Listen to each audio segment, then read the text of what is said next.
Hello and welcome back to another installment in our Power Computing Macintosh CLONE Extreme Upgrade Extravaganza, where we're taking this rare 90s macOS machine and answering the question, how far could you have pushed this hardware if no expense was spared and you had access to the most powerful upgrades ever made for it? Well, in last week's episode, we barely scratched the surface. We took some time to explore this unusual machine, clean it up, and replace the noisy old hard drive with a SCSI to SD.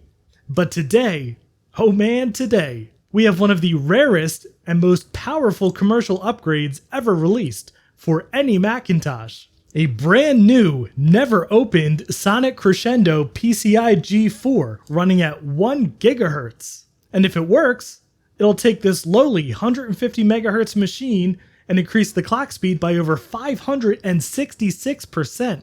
But big questions remain. Does this thing even work? Will it make me better at Wolfenstein 3D? And will it let us install OS X Tiger on a machine that should never ever have been able to run that? Well, let's find out together, so stay tuned.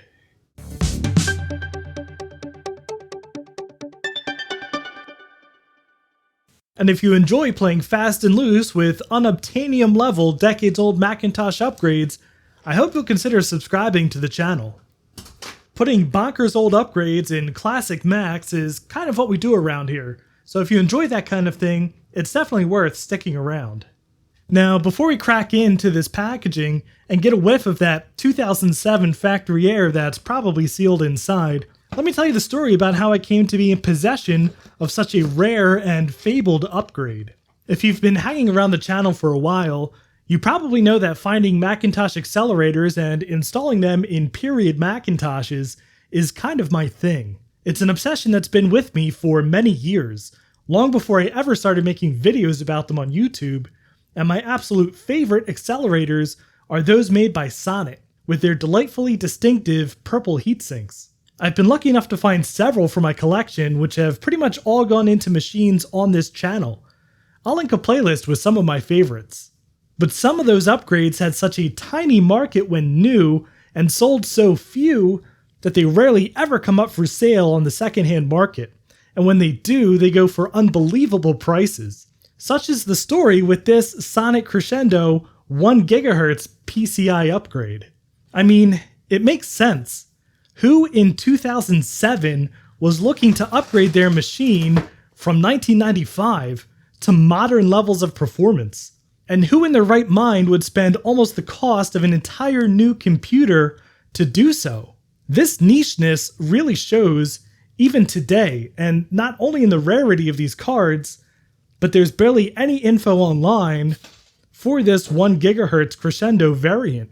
Even the venerable everymac.com only shows up to the 800 MHz version of this card. I knew my dream of ever finding one of these was nigh on impossible, but even so, every now and then I would post on forums like the 68K MLA looking for anyone who might have a lead on some of these really rare upgrades.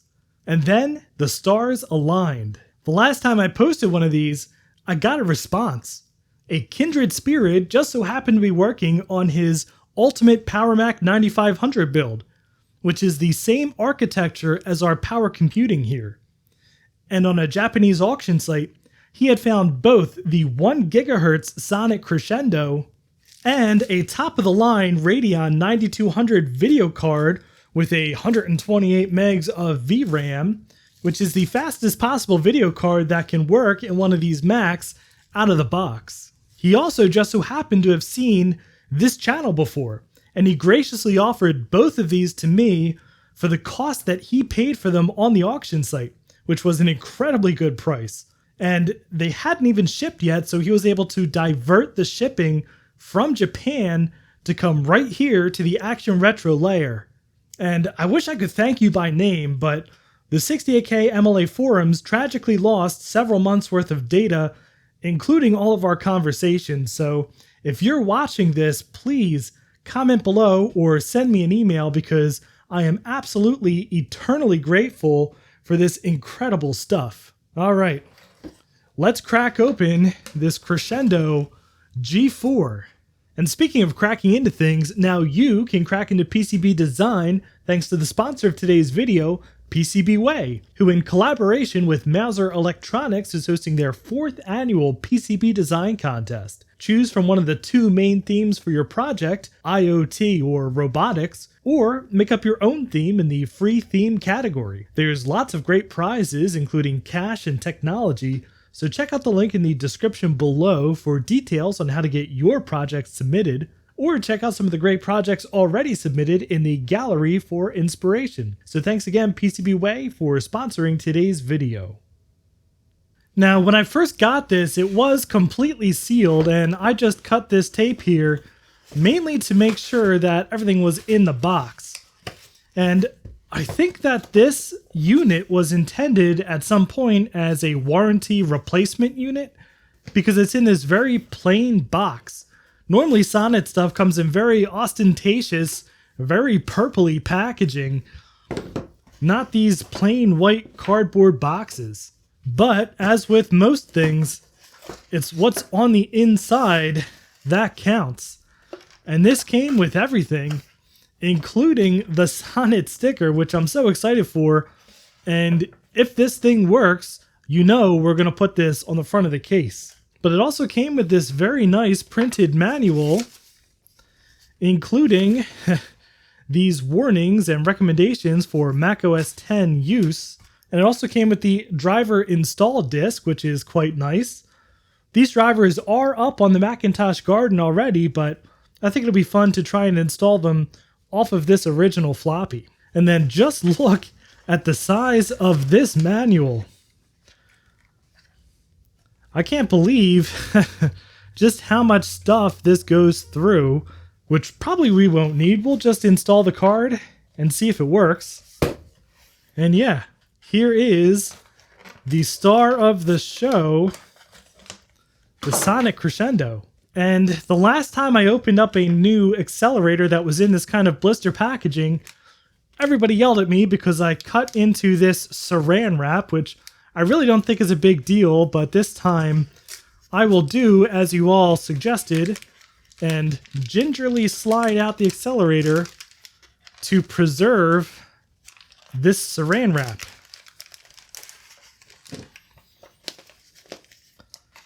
And there's our brand new Powered by Sonnet sticker.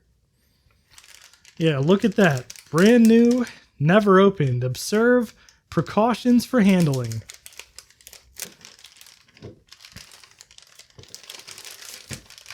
Here we go. Wow. It's completely clean, no dust. It's beautiful. Vibrant purple, and I love the little stabilizer bar. Also in the vibrant Sonnet purple.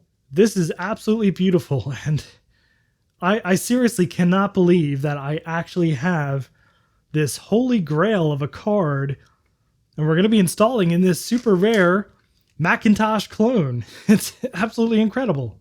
Okay, now before we install that accelerator, we do have to install the drivers, so we'll have to pop in this disk here, and this is also a good opportunity to run some before benchmarks and also get an idea of this machine's baseline gaming capabilities.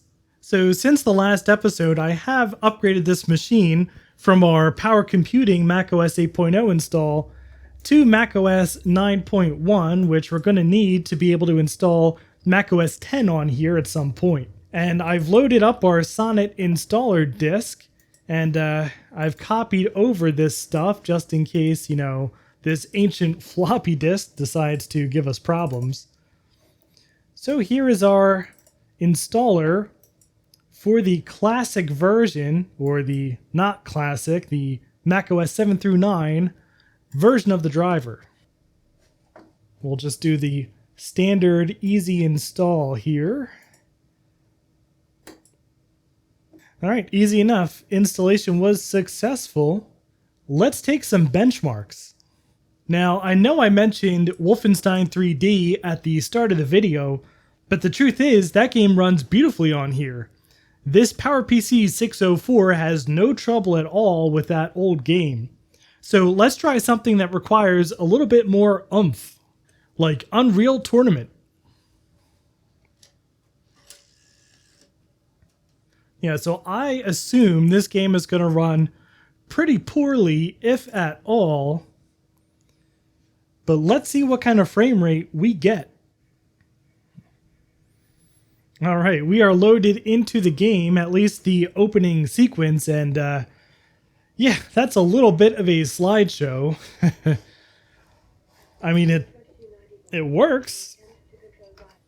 Okay, I adjusted the camera to the new refresh rate of this resolution, and yeah, let's jump into DM Barricade, and I can barely even move the mouse to click start because it's so jumpy.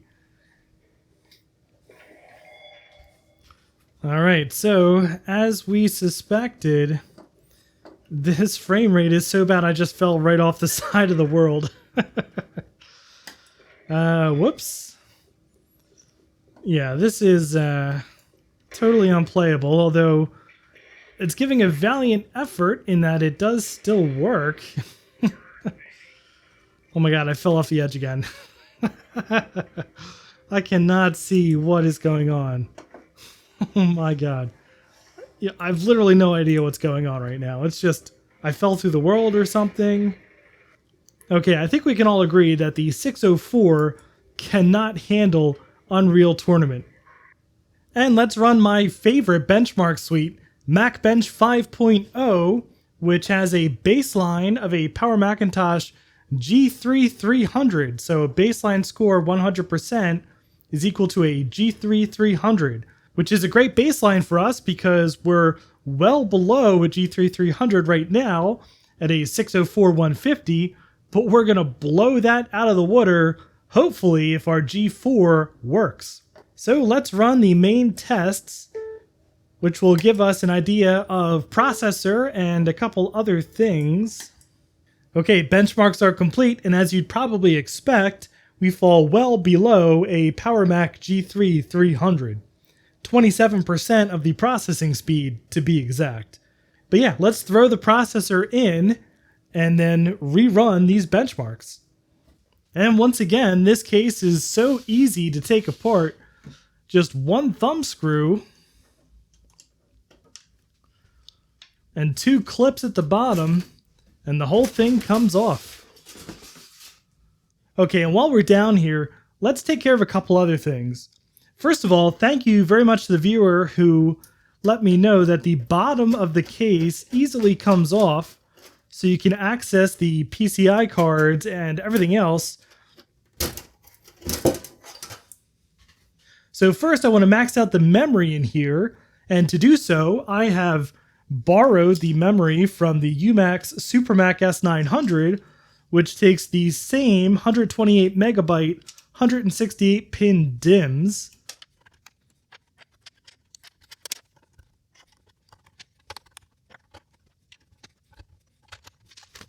Next, in the previous episode, I mentioned that I wanted to take the SCSI to SD card out of the front and try to mount it in the back here using one of these slots. And the interesting thing here is this particular power wave, these two slots here aren't actually slots. They don't go to anything. And if we pull out the video card, we can see why. There's no actual PCI slots for these two blanks, but we can make use of that with one of these.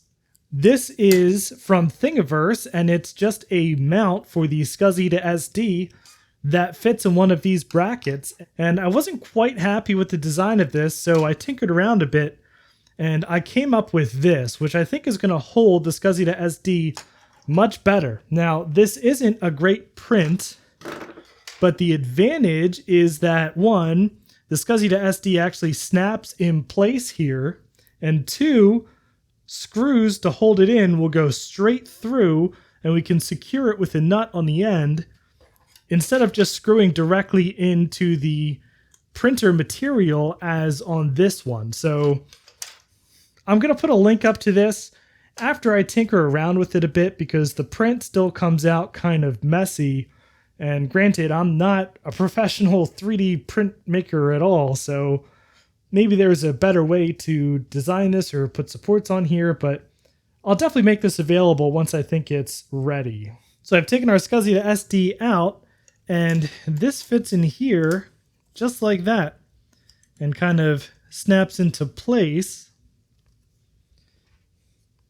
And then we can put screws through to hold it. And then I've just put 2 nuts on there to hold it firmly in place. And yeah, that's not going anywhere. There we go. Not too shabby, pretty secure, although I wouldn't want to put a lot of pressure on it since it is only held in by the 3D printed plastics. But I think this is a much cleaner solution than having it on the front of the machine, because now the front can look original instead of being kind of polluted by this modern SCSI to SD, and we can put our zip drive back into the machine, which of course we still have to fix. All right, now it's time for the star of the show.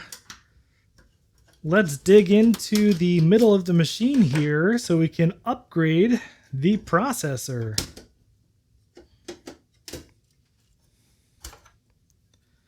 And here is our 604 processor card.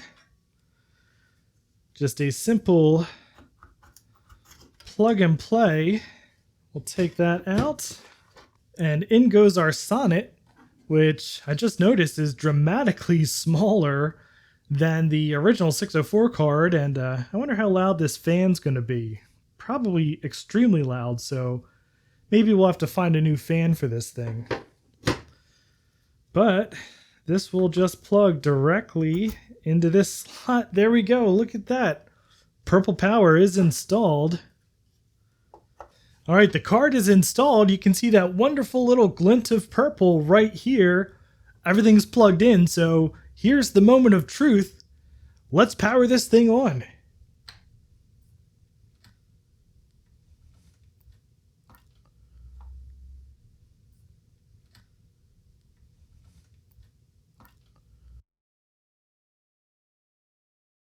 At first, it was kind of acting like it was shorting out because I would turn on the machine and no response. The fan would spin slightly and then stop. Nothing. Completely dead. But when I put the original processor card back in, it booted up just fine. So I took the card apart, I repasted it, cleaned it off with some deoxit, and put it back together. No change. Until, on a whim, I used the tried and true bend it just a bit method, and it started booting. And eventually I found just the right pressure in just the right spot to boot it reliably. So I'm using this time to run benchmarks, but obviously something on the card is loose. Probably a solder joint somewhere has come disconnected. So putting that pressure on there just bends the contacts back into place and redoes the connection, but unfortunately, this card in this state is kind of useless. So we'll need to do something with a magnifying glass or a microscope and see if we can find the broken connection and repair it. And you know what's funny? Back in the day, teenage me would have just used this computer just like this. I would have just shoved that flashlight in there and just, that's how the computer is. But we're not going to do that. I want to do this computer right, and, this could be a lot worse. This card could be completely dead, but it's not. It works. We have a gig of RAM and a 1 gigahertz G4 processor, which is absolutely bonkers. Yeah, just look at these benchmarks. That is quite a gain, although I have to admit, I thought it would be a little bit better versus the Power Macintosh G3 300 baseline. For the processor score, baseline 1000, we got 2529. And for floating point, we got 2419 over that baseline 1000. And before we take this card out to try to fix it, let's just get a quick taste of what Unreal Tournament's like on this 1 gigahertz G4.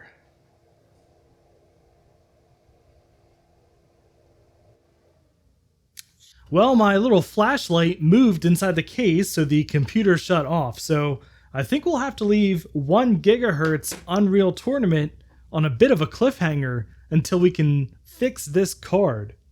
But all is not lost, and In fact, we don't even have to pause our build here while we try to fix that card, because our UMax, in addition to donating the 1 gig of RAM that we put in here, had another surprise lurking inside when I found it. It had its own Sonnet G3 upgrade card, and this card is compatible with our Power Computing. So this will let us do all of the stuff that we were going to do anyway, just at about half of the speed, because this is a 500 megahertz G3 upgrade with half of the cache. And I did test this in the machine, and it does work. And here we go. We have the Power Computing running the 500 megahertz G3 processor and booted up just fine. And next to it, we have our good friend, the donor UMax SuperMac S900. Which opens up an interesting question, actually, for those of you who have made it this far into the video. Which of these two Mac clones do you prefer? For me, I'm kind of partial to the Power Computing. It is much more discreet, and you would really never know, even back in the day, just looking at this thing, that it hides such an extremely special computer inside. The SuperMac, though, has its own aesthetic and is definitely a more interesting machine. It's also more expandable with more PCI slots and the potential for dual 604E processors, which you can probably never find the special processor card that this needs, but just the fact that it could do it is super cool. And of course it has the embossed wave, Great Wave, on the inside of the case, which is just incredibly cool. But now that we have the Power Computing up and running with the G3, we can continue our crazy bonkers build, which includes the ability to boot OS X using X post facto. And as far as this poor 1 gigahertz Sonnet goes, I think what I'm going to do is maybe take the heatsink off of here and use my phone as a microscope with the zoom on the camera to see if I can locate any loose pads on any of these chips. It takes pressure on this side of the card, upwards pressure, to make the thing work, so I assume some chip on this side here is loose. So hopefully I can get this working and we can have our super powered 1 gigahertz Macintosh clone. But yeah, next week we're going to be doing some really cool upgrades to this machine. I think we're going to sort out storage, and I think we're going to get real, honest SATA running the boot drive on this machine. So definitely stick around for that. But if you enjoyed this video, I'd appreciate a thumbs up, and if you'd like to see more Macintosh clone shenanigans like this, please subscribe, and thank you very much for watching.